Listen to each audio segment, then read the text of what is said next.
Nick, I wonder if I could ask you, I know you're not going to be doing special teams going forward, but you've had the kickers for 4 weeks, and I wonder what you think of how the two of them are doing. They're doing great. They're doing great. They've been progressing. We've actually manufactured some things in practice to get them more looks, put more pressure on them, and they've been handling it well.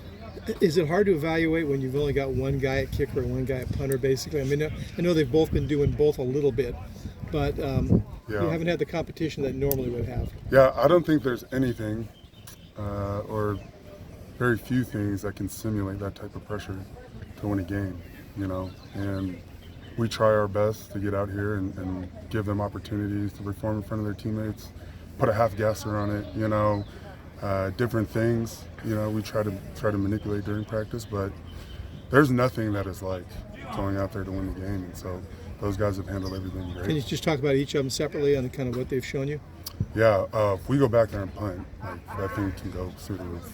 We just had a punter that left, and I think he ended the career leader in punt average, and so there's big shoes to fill, but we've got that.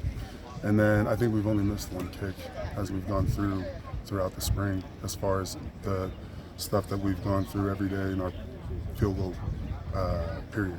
And that's an area that you really needed improvement. Absolutely. We've set records on all the other stuff. Back-to-back times with a forced fumble on kickoff, first time in school history. Back-to-back times, years with scoring a touchdown on kickoff, first time in school history. Obviously, talked about the career record that Lachlan had, and there's a lot of things that are moving in the right direction as far as special teams go. Back-to-back years of kickoff returns for touchdowns, first time in school history. So there's a lot of things that we've done as a unit, but nobody cares about that stuff until, when it's time for you to perform on whatever unit it is, you perform. So our culture of special teams and the culture of importance of special teams has been rooted, and there are key guys on our team that take pride in it, and that's helped us perform on Saturdays, and we're just adding new guys and helping them, become accustomed to the culture. With you being a co-DC, is your role with special teams changing at all? That is yet to be determined. It's kind of in there right now. You got a lot of interesting things to work through with so many talented minds, being brought in. Right. Is there sort of a specialization level with how things are going to break down with your responsibilities as a DC? Like, might you be oriented towards front seven, pass rush? Yeah, so kind of peeling back the curtain a little bit, we get together and it's a collaborative effort. Since I've been here, it's been a collaborative effort.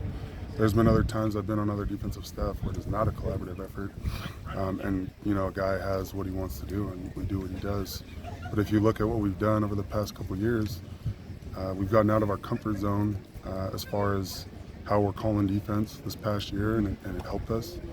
And that was a collaborative effort. So co-DC titles, when we get in that room, there are no titles. Everybody has an opinion that is valid because we don't say anything unless it has value, right? And that's what I've learned the past 3 years with all our guys. And then you add the guys that we do add, they have experience with our staff. The guys that have come back or experience with our head coach. And so to say, one guy would change our defense is our defense, and our defense is pretty damn good. But it's always going to be players over plays. Right? We're coming up to a point in college football where there's an opportunity for acquisition and retention of talent, and that's what we're looking at. Because at the end of the day, our best players have to play their best, and we have to put our best players in the best positions to go make plays. And so regardless of what the calls are, or who's calling them or whatever, it is going to be a collaborative effort to get our best players doing what they do best consistently and as long as they can go. Well, collaborative efforts definitely work with game planning if you're on the same page, but you can't have 10 guys calling plays when the game's on. Totally. So who's going to call plays? Yeah. I'll leave that to that coach. All right. We'll wait another day for an answer to that. But I will say this, there are very few things going into any situation that are options when you have a collaborative effort. So we go through every scenario. We go through backed up, we go through red zone, we go through the score's up, the score's down, like we're winning, we're losing, we're this, we're that. And that I think has lent itself to an identity that we have here, regardless of who's calling it. And so the identity will stay the same. What we want to do with our players is make our best players be out there in situations. We want the offensive coordinator to have to plan for our best players. And the way that we do that is making sure that they're in positions to make plays. You mentioned collaborative effort, but what does it mean to you to have that ODC tag, added to your own title for you personally? I don't think I can put into words what that means coming from Coach Wilcox, because it's tough, man. It's tough to try and climb in this deal, and not that I'm trying to climb, but the opportunities that I've been given here to stand in front of the team every day, opportunities I've been given now to help be a strong voice or a lead voice in our collaborative effort, and the opportunity to be in the Bay, and my kids are on all these teams, and my wife is she's in Salt Lake right now at a tournament. My other daughter's, with some friends at a tournament in Reno, and the roots we've built here. To see that, reciprocated on the end of Coach Wilcox is, I don't know what to say. I'm grateful, and it makes me want to work even harder and turn every stone over, because these kids deserve it. Like, these kids come out here and we coach them hard. Like, we coach them hard on defense, and the way that they've responded is they've put us in opportunities to win the games. And defensively, that's what we're going to do.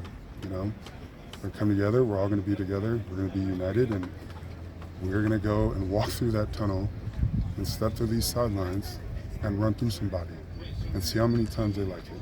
And then we're going to go hunt the ball, give the ball back to Coach Harsin, and he's going to score. Like, that is our mindset as a unit. But to your question of what it means, like, there's very few words I could say to actually express what it means. But gratitude is what comes up. Yeah. That's good. Thanks.